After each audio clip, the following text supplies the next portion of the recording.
about 6:30 in the evening, there's going to be a large protest, an anti-immigration protest that'll be taking place. They say between 3,000 and 20,000 people could show up. And with Bilderberg happening just in the next couple days, it's sure to be a raucous event. So we'll be going live from there. I'll probably do a Facebook mention or two, and we'll also be shooting video. Most of the speeches will be in German, so I don't know if we'll be having those, but we will be there to see what's going on in Dresden, Germany, and then we'll be there for the remainder of the week to cover Bilderberg, but also traveling to Berlin and Leipzig to see what's going on with the migrant crisis going on in Germany there. I'll tell you one thing is for certain, the Germans definitely are more organized than, say, the French or even the UK, where in their way that they're housing the migrants. They're doing a very orderly job, and it's not apparent really, unless you're taking a real close look, that you can actually tell if there's a center or a migrant center anywhere around here, or a camp.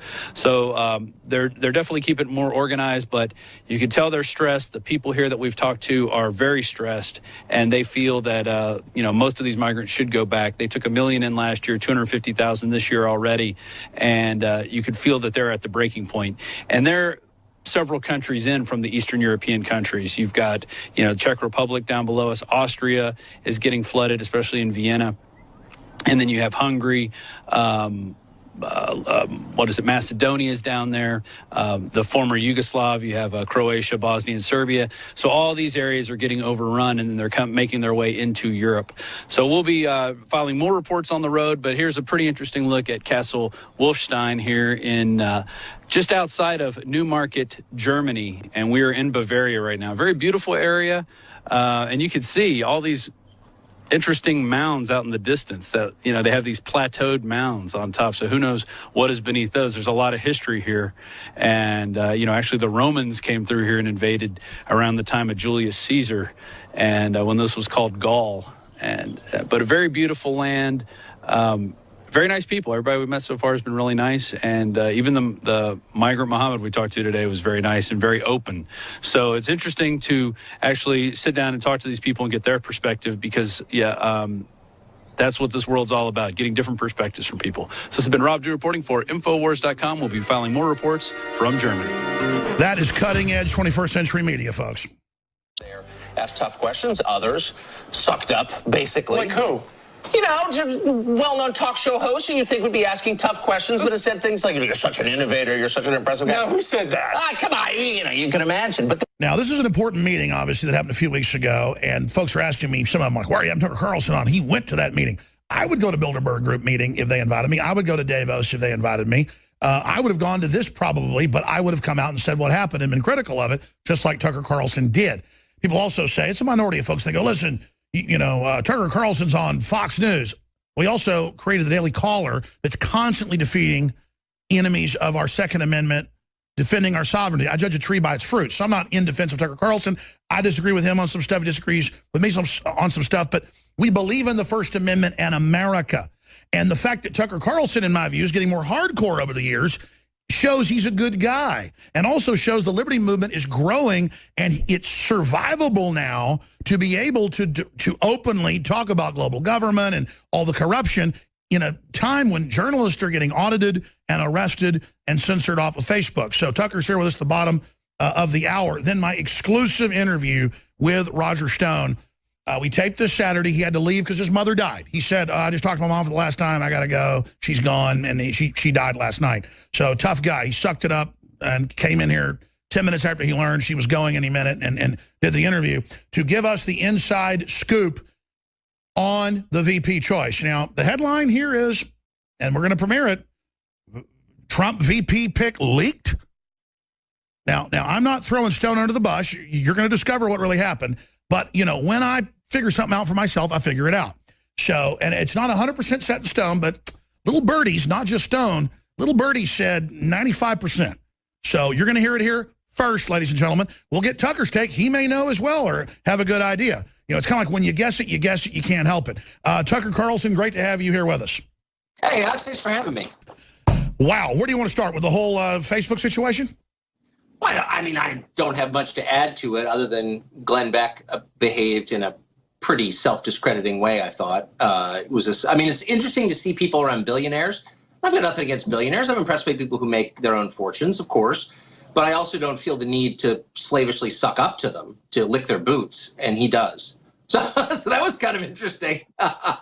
Yeah. I actually talked to somebody else that was there, and they said the same thing that you said. How many people total?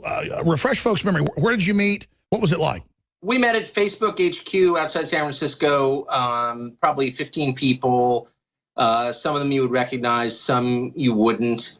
And basically we listened as Mark Zuckerberg and Sheryl Sandberg and Peter Thiel and a couple of the top engineers over at Facebook explained that they're really worried that they're going to be perceived as liberal. They understand that, you know, they're mostly liberals who work there, of course. That's the pool from which they fish. And so they think it hurts their business if they're perceived that way. And so they're going to try to be perceived, to do everything they can to make conservatives believe they're not discriminated against them. You know, it was kind of what you'd expect. What I didn't expect was to see Glenn Beck stand up and say, you know, you're just a remarkable innovator, you're an amazing person, and anyone who criticizes you is obviously a fascist. And it was, you know, it was ridiculous. He humiliated himself, I thought.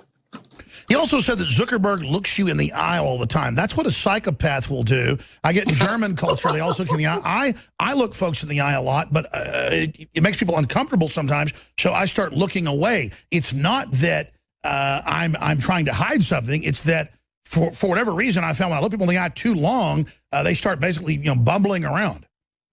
They do. It's, you know, in some cultures, it's considered really an invitation to physical violence. It's considered way too assertive, too aggressive. I didn't notice him looking at me in the eye. I was sort of looking at Sheryl Sandberg and Peter Thiel, and Zuckerberg was fine. I didn't have a strong reaction to one way or the other, but they were more interesting people in the room, in my view. Now, I don't normally go off people's looks, but if we pull up a photo of Zuckerberg, I do. I'm being sarcastic. I'm being sarcastic, sure. He does look like he could actually play Nosferatu without any prosthetic fake teeth. I mean, he does have vampiric teeth. That is hilarious. He didn't go for my neck, I'm proud to say. You know, we're not prepared for this, but guys, just type in his name. It's like the official photo they put out with his face leering. He looks completely scary. And of course, I'm being a little bit sarcastic here, but getting serious. Tell us what you really think about Glenn Beck, because I'm not here just to bash other talk show hosts. I don't really do that. I agree with a lot of what Glenn Beck covers as a supposed libertarian, but he wanted to be the leader of the whole movement. He did a lot of stuff behind the scenes on affiliates we were on and with sponsors. I mean, this guy really, I learned, has vendettas for everybody and thinks he's the king of the universe and should run everything. I was told that by people at Fox. One time I was there to go on other shows, and the Fox high-level producer, a name everyone would know, has their own show on Fox, but also produces stuff, came over, had a steak with me at lunch, or part of a steak. They had a smaller steak. And I sat there after I'd just been on The View, and he looked right at me and said, Glenn Beck is climbing the walls that you're about to be let in to be on a bunch of shows. And I said, well, I've already been offered a show. They want me to do a pilot with Mancow. I turned that down last year. And I said, why does he care? And he goes, look, trust me. He runs the whole place. He's probably going to get kicked out. He's crazy. But he thinks he's Jesus. And now that was the quote. Now I've been told that by so many others. What was your take on Glenn Beck? Well, I mean, my general view of Glenn Beck is that he's super talented. I mean, he's much more talented than I am. That's for sure. Radio, as you know, is great preparation for any kind of broadcasting because you have to fill all this air by yourself. And it takes a talented man to do that. Again, more talented than I am. Glenn Beck is a really talented guy. But when he started to conflate his own radio career with some sort of religious mission, you know, he lost me. And I mean, I'm a pretty mainstream Episcopalian. Maybe it's my fault. I didn't understand it. But there was this mystic element that crept It's cultic. To his rhetoric. I mean, it made me uncomfortable. I will say that. He had this weird rally on the Mall. It wasn't clear what it was about, but it had something to do with elevating him as a spiritual leader. And that's where he kind of lost me. I'm a kind of meat and potatoes cable news guy, journalist. I've done it for 25 years. Pretty straightforward. You know, here's the story. Here's what I think it means. I mean, it's, you know, I'm not here to redeem people or to save them from hell. Well, the really creepy part is him saying he has the only answer, and that Cruz is this anointed one, and that the children are their new priest, and that if we don't do what they say, we're going to hell. That is Jim Jones territory. Well, it scared the hell out of me, I got to say. And again, I don't want to be judgmental, but it freaks me out when people talk like that. I mean, this is politics. The point of politics is, by definition, it's a secular endeavor. We're trying to solve differences without violence, without reference to the hereafter. We're trying to do this in a sort of reasonable way using logic, reason, right?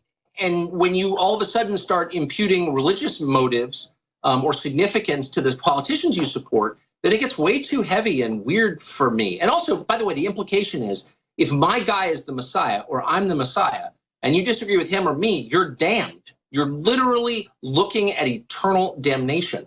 And that's just a level of discourse I'm not comfortable with, because once you believe the person you're competing against is not just wrong but evil, it justifies almost any kind of action, including violence. And so it makes me uncomfortable. Sure, and that's why the reason he got suspended off Sirius XM, and more I have to say I agree with it, because it's the premeditated nature of it. He's powerful. He's got tens of millions of listeners. He's messed with me hardcore. I mean, like not even the government's done this much stuff as people have told me back behind the scenes, and I've experienced losing the affiliates and you know, the sponsors and stuff with him personally trying to lean on me over the years. And I can't prove all of that, but he's attacked me and said I'm dangerous and said I shouldn't be on the air and stuff like that. So he's on record with some of it. He moved to Texas where I'm at. I mean, he copies a lot of stuff we do, but twist it.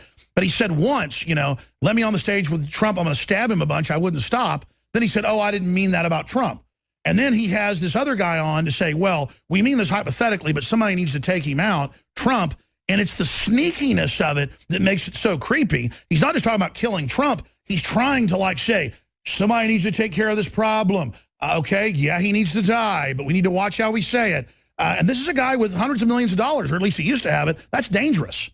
Well, and also in this moment, which is a very combustible moment, I mean, anybody paying any attention at all can see where this is going. There have been outbreaks of violence at Trump events. There are going to be more, unfortunately. I hope it's not going to happen, but I suspect, and everyone watching suspects that it will. This is exactly the moment when you need to kind of pull back a little bit. Let's not talk like that, because there are an awful lot of crazy people out there, as you well know, and some of them are right on the edge of action. I was joking saying I'm one of them, but you know what? We were talking earlier about being a little bit crazy. I don't act on it, and I'm in control of my eccentric side. These other people tend to get some power, and they get more eccentric until they go off into la la land. And I'm personally worried that Glenn Beck has something like a borderline personality disorder.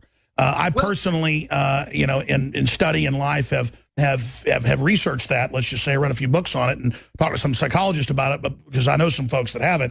And let me tell you, there's some things that they diagnose that don't exist, like, you know, oppositional to authority disorder or whatever. But let me tell you, schizophrenia, things like people that are OCD, agoraphobia, borderline personality disorders are basically like a grab bag of all that. And if you experience it, folks, you start recognizing it. And I think Glenn Beck really ought to get some medical help. I'm serious. Well, I think what all of us need in order to maintain sanity is to have a small group of people whom we trust, who have our best interest at heart, and whom we listen to carefully and act on their advice. I mean, you know, soundboards. We need to bounce things off folks. Well, of course, people that you actually listen to, whose opinions you care about. You know, I only have 3 or 4 people in my life whose opinions I really listen carefully to. But if 2 or more of them tell me to do something, I do it because I know that they're Same wise. here. If my mom, my dad, my cousin Buckley, and a few other people all of a sudden say something, I know I'm wrong, and I go, okay. But that's only a couple times a year. That's exactly. I've had that exact experience. And the funny thing is, in my life, one of them is named also Buckley, my brother Buckley. I know you've come and visited us and hung out. You're a great guy, and you were just blown away. Wait, Buckley's really named Buckley. I know. Well, I've never met. I have a son and a brother named Buckley, and I had a grandfather named Buck. I've never met anybody else with that name. But well, he has a name that sounds like it's something right out of the Wolf of Wall Street, you know, the Oatmonk Stratley or whatever. But with him, we've tracked back both our family names, but then they were fans of William F. Buckley as well, his dad and mother, so that was the coup de grace. But the Buckley and the Stratton and the Hammond, those are all family names connected. So, yeah, who knows? That's amazing. Might be related. I don't know. But Now, again, Tucker Carlson here, we're looking at a massive climate of censorship. It's clearly intensifying. Yes. They're calling for it in Europe. Facebook's working with them in Europe doing it. So when Facebook says, oh, we've just got a few employees doing this, I don't really buy it. I mean, we've been given the 3-day suspensions for really simple stuff like sending out a link that Navy SEALs sent out about Benghazi saying, you know, she didn't act and they died with just photos of their faces. And I don't see how I'm not allowed to post that on my own supposed site. No, that's a great point. And look, the problem with Facebook is its scale. I mean, Facebook has more power than any media organization in history of the world has ever had. It has a virtual monopoly on disseminating news, close to it, closer than